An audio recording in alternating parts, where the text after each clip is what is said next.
I don't know that we're favorites. Georgia, most guys say it's us or Georgia, but who knows? Who knows? Nobody picked Missouri last year. Nobody picked Auburn, that's for sure. So they were the two winners.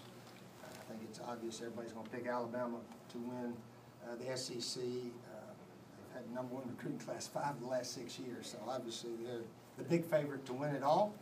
But fortunately, sometimes the team with the best players don't win, and the team that plays the best does win. And that's how we've been fortunate to win a lot of games really the last few years. I'm not sure overall we were a lot better, but we played well. The guys really played well, especially in the fourth quarters and so forth. So we got to do that to have a big season. Steve, I believe the SEC Network filmed a documentary about you that's going to be shown on this fall.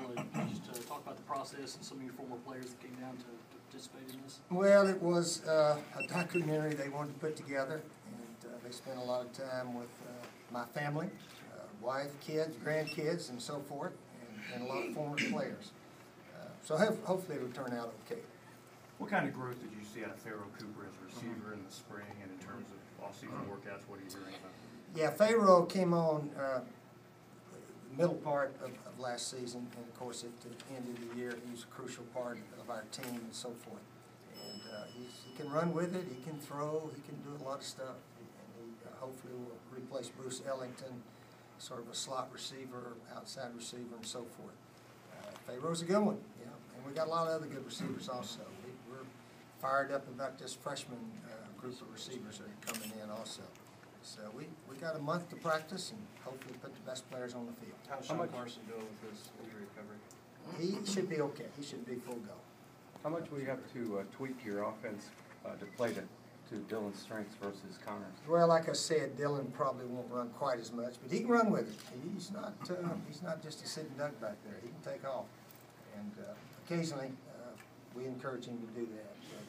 But, Dylan, I really believe, is by far our best quarterback, so you want to keep him healthy the entire year and go from there. You have any guys, any veterans that you know of who are, because of injury or academics, who won't be able to start with you when you go to camp?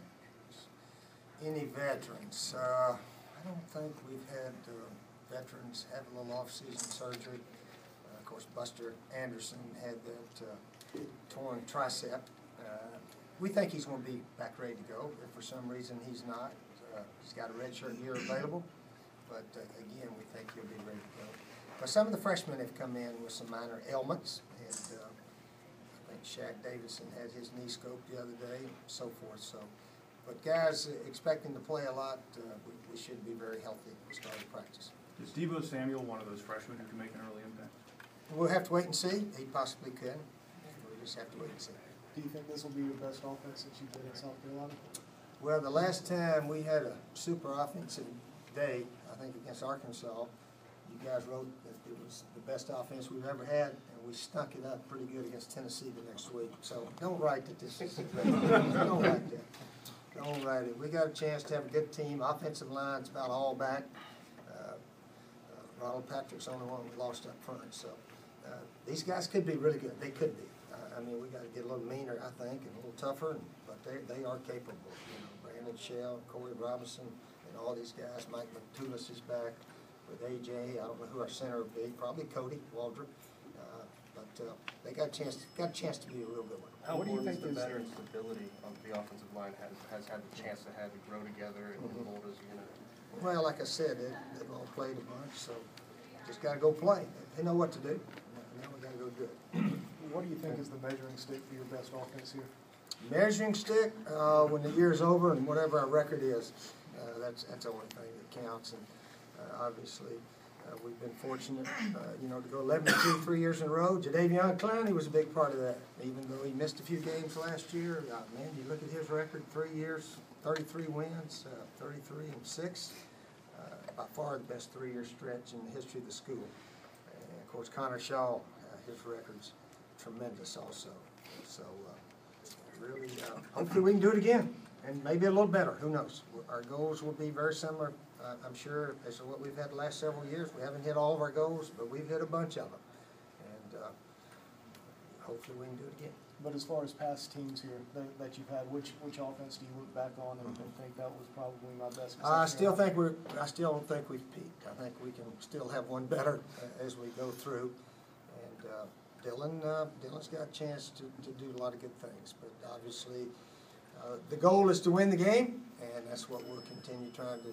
Do you have a better idea of who your number 2 quarterback is behind Thompson? No, we're going to let it play out here in preseason. We can't train 4 of them for the second spot, but we'll make some quick decisions on who we think's got the best chance to be the backup. Coach Ward had looked at some 3-4 during the spring. I mean, do you sense because of what you got linebacker-wise, that's going to be a pretty regular? Yeah, you can do that every now and then. I think all the really good defenses now mix it up. 3-4, 4-3, 5-1. I mean, there's all kinds of stuff you got to do. That's what our game is about. It's about the defense trying to do something the offense is not ready for, and the offense doing something that they're not ready for. So it's a scheme game a little bit, but you got to have really good players to do those things. And it all starts with the players. It starts with the players, and then you mix up your schemes a little bit. How about Steven Garcia joining the media? Yeah, as soon as I see Steven, I'm going to tell him you look like you joined Duck Dynasty instead of the media. Yeah, he's you know, Steven, he was a wonderful guy when he was with our team and around the locker room and everything. And sometimes when he left the stadium and got on campus or some other places, he sort of went back to the other Steven Garcia, but he was fine with us. And he had some excellent games with us. That Alabama game, he was the best quarterback in the nation that day. There's no question about that. So he did a lot of good things for us, and I look forward to seeing Steven again. And I'm sort of glad he grew his hair out. I am. I mean, that's him. That's Steven Garcia. So maybe we should have let him play with long hair when he was there, right, Rick? I don't know. Hey, Steve, what was your initial reaction when you heard that he was now going to be a part of the media? Oh, that's fine. You know, he's got a chance. You know, maybe he's got a chance to be a good one. Heck, you guys made it. So. He's got a chance also. All right, thank you guys. All right.